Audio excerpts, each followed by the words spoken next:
By shares before 4th जून। 19 में नरेंद्र मोदी जी कहते हैं stock market will break records on June 4th। फिर 28 मई को रिपीट करते हैं। 1 जून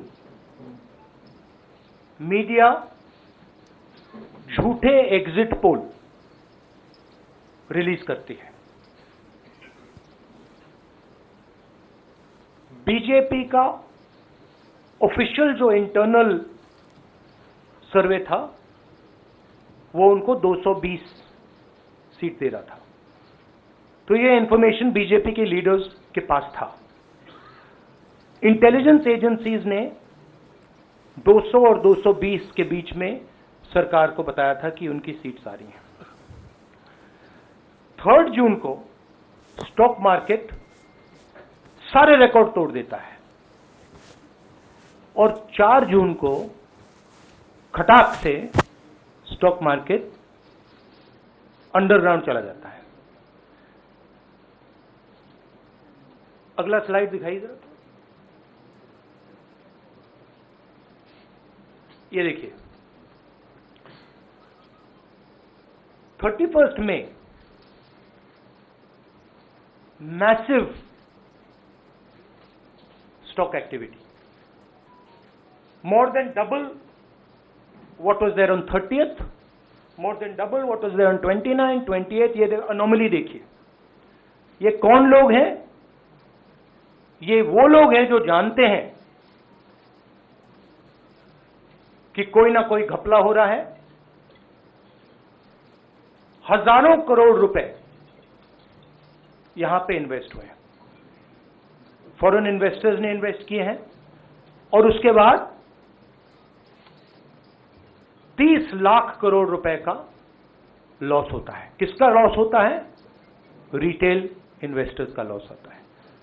तो ये जो आप देख रहे हैं हिंदुस्तान की स्टॉक मार्केट की हिस्ट्री का सबसे बड़ा स्कैम है और इसके बारे में हम कुछ सवाल पूछना चाहते हैं।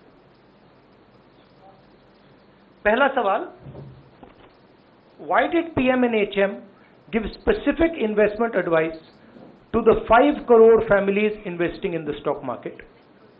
Is it their job to give investment advice? Second, why both interviews were given to the same media house owned by the same business group which is also under SEBI investigation for manipulating stock market? Third, what is the connection between the BJP, the fake exit pollsters and the dubious foreign investors who invested one day before the exit polls were announced and made a huge profit at the cost of 5 crore families? We demand a JPC into this. We are absolutely convinced that this is a scam. Somebody has made thousands of crores of rupees at the cost of Indian retail investors, and the Prime Minister and the Home Minister have given an indication to buy. And this is a criminal act. So we demand today a joint parliamentary committee to investigate this. मैं हिंदी में बोल देता हूं। प्रधानमंत्री ने देश की जनता को इन्वेस्टमेंट एडवाइस क्यों दी और 5 करोड़ परिवारों को जो इन्वेस्ट करते हैं उनको प्रधानमंत्री ने, होम मिनिस्टर ने स्टॉक खरीदने का आदेश क्यों दिया?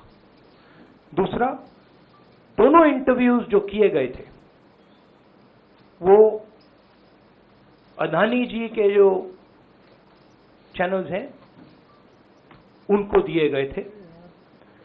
उन पर सेबी का इन्वेस्टिगेशन हो रहा है, तो उन चैनल्स का क्या रोल है? और बीजेपी के बीच में जो फेक एग्जिट पोलस्टर्स हैं और ये जो फॉरेन इन्वेस्टर्स हैं, इनके बीच में क्या कोई रिश्ता है? और अगर रिश्ता है तो क्या है? हम जेपीसी चाहते हैं, हम इन्वेस्टिगेशन चाहते हैं और देश इसकी सच्चाई जानना चाहता है। धन्यवाद। शुक्रिया राहुल जी। साथियों, अभी अभी राहुल जी ने आपको स्पष्ट तरीके से क्रोनोलॉजी समझ लिया है। बार बार गृह मंत्री कहते थे अब क्रोनोलॉजी समझिए। आज राहुल जी ने देश को क्रोनोलॉजी समझाया है। इसके ऊपर अगर आपके सवाल हैं तो एक एक करके आप पूछेंगे, एक एक करके पूछेंगे। I haven't said the chronology in English, so I'll say the chronology in English. 13th May 2024, the Home Minister says, buy shares before 4th of June. This is a clear indication to retail investors and others to buy stock. 19th May, for the first time, and then repeatedly until the 28th May, the Prime Minister says that the stock market is going to break records on 4th June. Finally, on 1st June, completely fictitious exit polls are released. These investors are given a completely wrong impression. And on the 3rd of June, as we all know, the stock market breaks all records and then crashes on the 4th of June. Whoever has made money as the stock market rose and also as the stock market crashed.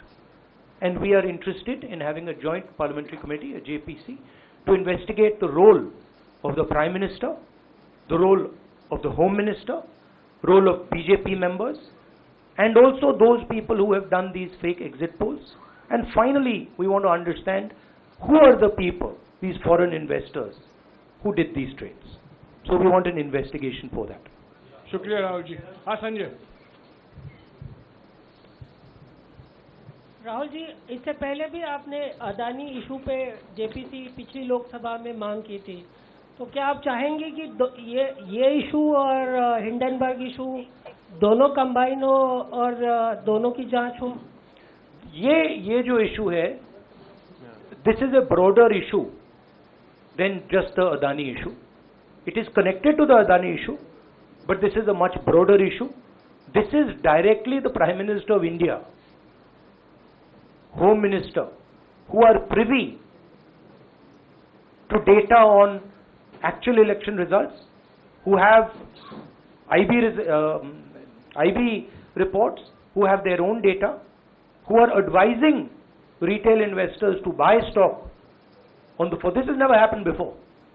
And by the way, the Prime Minister has never commented on stock market before this. This is the first time the Prime Minister has commented, very interestingly, and multiple times, one after the other, saying that stock market is going to boom, stock market is going to boom, stock market is going to boom. And at the same time, he has information that the exit polls are wrong. He has information that he knows what is going to happen because he has IB data and he also has his own party data. हाँ जी रवि। राहुल जी, मेरा सवाल यही है कि जी news ने भी ये सारी चीज़ बताई है जनता को कि कई चैनलों ने मिलकर ये सब चीज़ किया है, जिस तरह से एग्जिट पोल करके लोगों को गुमराह किया है, जिस तरह से शेयर बाजार में सारा कुछ हुआ है। जी न्यूज़ ने भी इस मामले को उठाया है और बताया है, और आपके कहने का सीधा अर्थ है कि अडानी को इसका फायदा उठाने के लिए किया गया है? नहीं, मेरा कहने का ये अर्थ है कि उसमें अदानी इन्वॉल्व हो सकता है, मगर ये अदानी से बहुत बड़ी चीज है। इसमें बीजेपी के सबसे बड़े नेताओं ने कहा है, रिटेल इन्वेस्टर्स को मैसेज दिया है कि आपको स्टॉक खरीदना चाहिए। उनके पास इंफॉर्मेशन थी कि एग्जिट पोल्स गलत हैं, उनके पास इंफॉर्मेशन थी कि बीजेपी को फुल मेजॉरिटी नहीं मिलने वाली है, और वो जानते थे 3 जून को और 4 जून को क्या होने वाला है। कितने का 30 लाख करोड़ का नुकसान हुआ है। कितने का 30 लाख करोड़ रुपए का नुकसान हुआ है और हजारों लाखों करोड़ रुपए का चुने हुए लोगों को फायदा हुआ है। और हम इंक्वायरी चाहते हैं प्रधानमंत्री पर, होम मिनिस्टर पर, जिन्होंने एग्जिट पोल किया उन पर, और ये जो फॉरेन इन्वेस्टर्स हैं उन पर। हाँ शेमिन।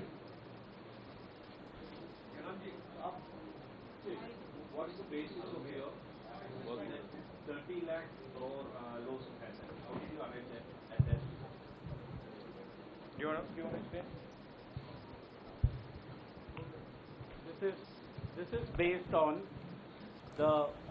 તો રાહુલ ગાંધીની પ્રેસ કોન્ફરન્સ આપે સાંભળી. રાહુલ ગાંધીએ કહ્યું છે કે જે એક્ઝિટ પોલ બાદ શેર માર્કેટમાં ઉછાળો આવ્યો તે અંગે જેપીસીની તપાસ થવી જોઈએ. At the end of the day on results. हाँ संजीव, एक minute Sanjeev. Rahulji, you've talked about, are you alleging the involvement of the Prime Minister and the Home Minister? Yes. And whose money is it? Yes, Are you that saying is it what I their am money? saying. I am saying that people very high up in the BJP have carried out this scam. I am saying they had partners who carried out these exit polls. We would like to know if these exit polls were actually carried out, if people were actually sent out. And we'd also like to know the methodology of these polls. We'd like to understand who these investors are. We have some sense of who these investors are. So we are not just speaking out of the air. We are confident that if an investigation is done, interesting things will be revealed.